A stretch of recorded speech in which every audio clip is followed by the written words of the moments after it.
Um,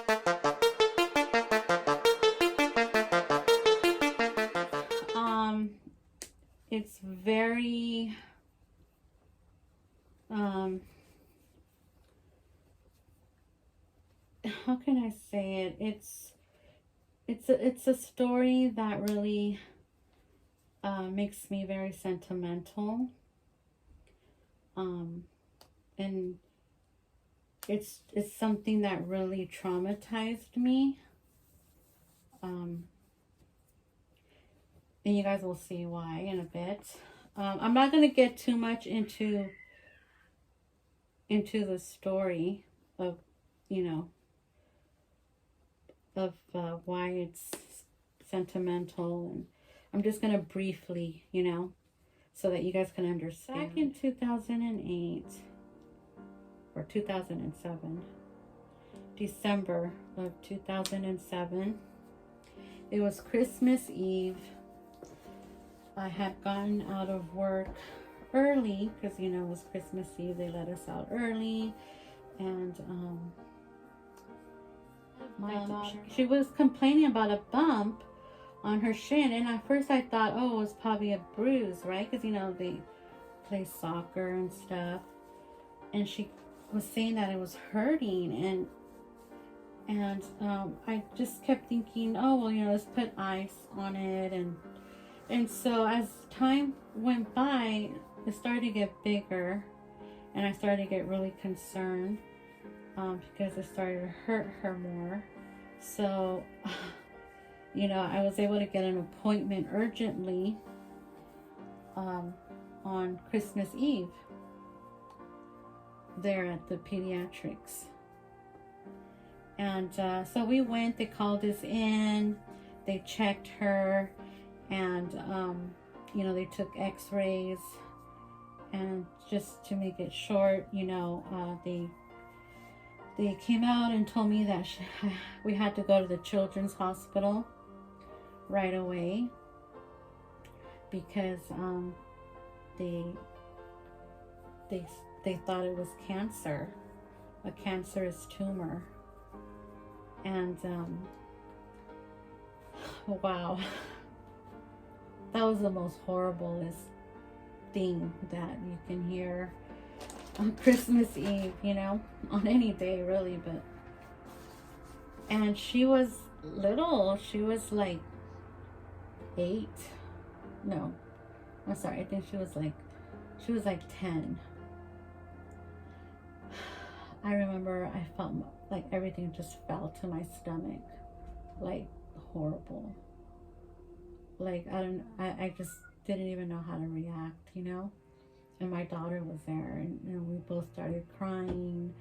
And I called my brother to pick me up and take us to the hospital because I couldn't drive. A long story short, and if you guys want to hear more about this story, you guys can let me know in the comment section, and I'll do a whole different video about what happened. So we ended up, my daughter ended up being registered there at the hospital. They wanted, to check her right away and start her on some chemo and, all these exams. And so we did that, and we actually lived there at that children's hospital for like a good 6 months. And as we were there, I heard a lot of things. Children that, they would get a code red and code blue, all these different codes. And it was so sad. It was the saddest time of my life, because I kept questioning my faith of why these children, these babies, were there, fighting cancers and leukemia. And so you know, my daughter was always pretty much asleep because, you know, they had her on all these chemo, and so I remember it was like around 8 o'clock, about 9 o'clock. You know, the cafeteria was closed already a long time. The staff had already left, so it was just pretty much the people that were there, you know, and the patients and the parents that would spend the night. And I remember I wanted a snack, so we were on the 6th floor, I think, and the cafeteria was on the 3rd floor. So I told my daughter, I'll be right back. I'm gonna get us some snacks. You know, I would try to make her feel comfortable. You know, like we would watch movies and I would, you know, get snacks and stuff just to kind of feel a little bit like we were at home.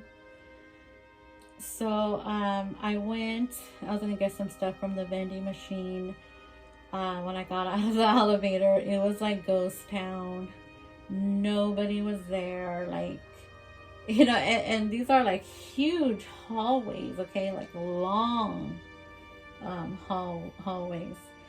So I remember I was walking towards the vending machines, and that floor, it also had like, you know, different departments for x-rays and just different things, you know, testings, and, you know, it's a hospital. So as I was walking, you know, there was lights, because obviously the hall lights and everything. I didn't feel scared,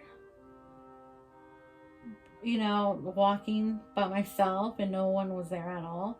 I didn't feel scared or anything. But as I was walking down the hall, all of a sudden, in front of me, I saw like a thick white cloud, like smoke. Okay. And it went from, you know, there was two, you know, walls, right here, one wall here, one wall on my other side. So this cloud came from one wall, crossed the hallway in front of me, and went through the other wall.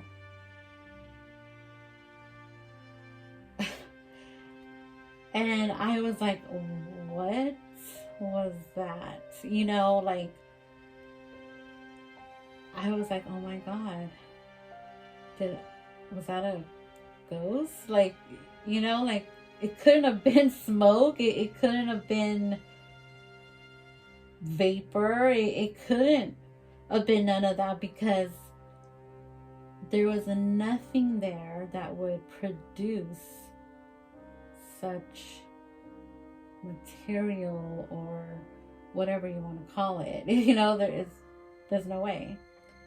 And it literally came out from the wall, crossed the hallway, like, you know, just walking nonchalant, crossing the hall, went through the other wall, and went its merry way. And I remember I was like, oh my God. And I just ended up turning back, because I'm like, you know what?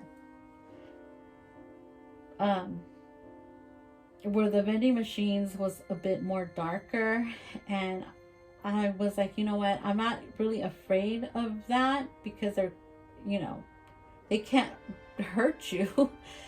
I was more afraid of, okay, what if some weirdo pops out, you know, or I don't know, you know. So I just turned around, went back to the, like, speed walking back to the elevator, and I just kept reassuring myself, like, what was that? Like, did I see that? Was that my imagination? No, it couldn't have been my imagination, because I saw it.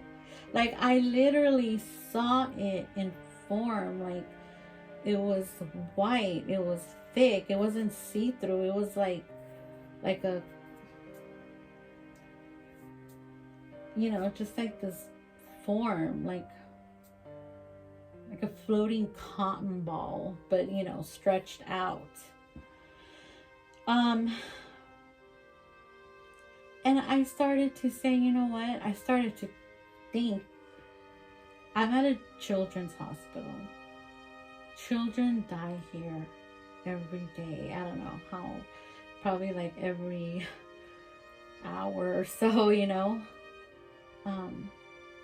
well, maybe not every hour, but a lot of children have died there and die. And I said, it must have been a child, a spirit,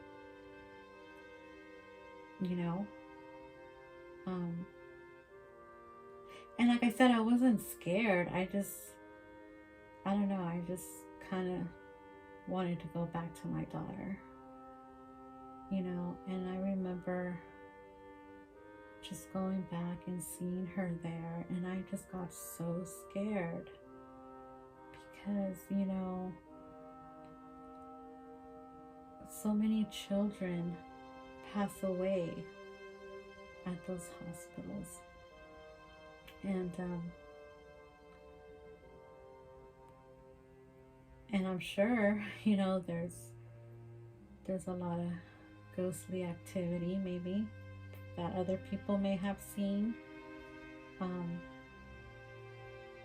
But I just remember I was so afraid, you guys. I was so afraid for my daughter.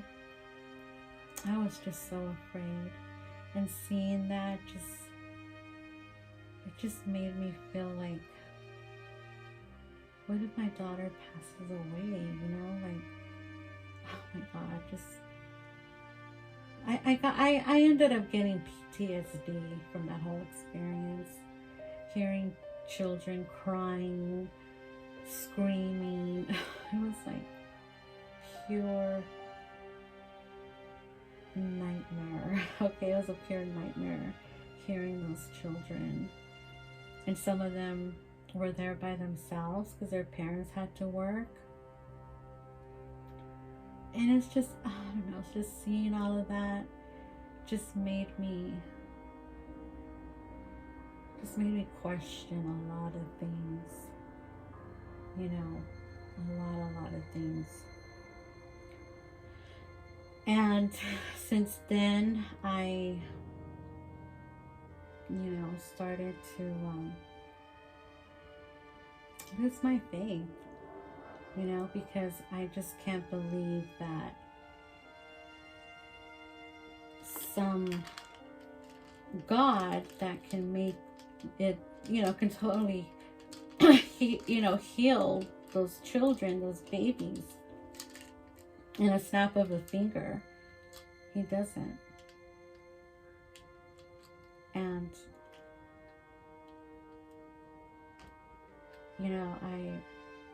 since then, I just, my beliefs are different.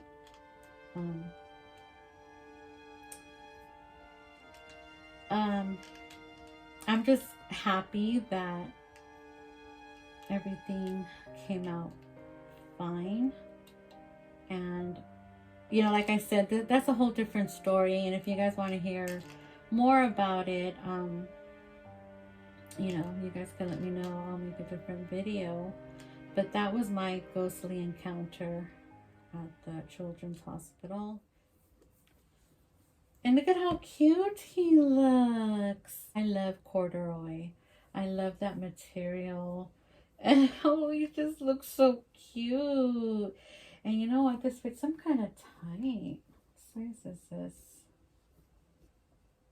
Oh, it's like 3 to 6 months. But you know how this material doesn't really stretch? But it actually fits him good. Because then it gets really, baggy from here.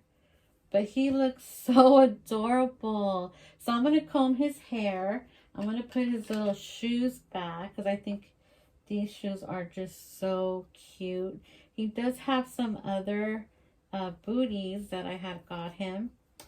But I really like him with these puppy shoes. So I'm going to just put them back on. And yeah, that is all for today. Oh, look at, he's showing you guys his little Cookie Monster rattle. Look at how sweet.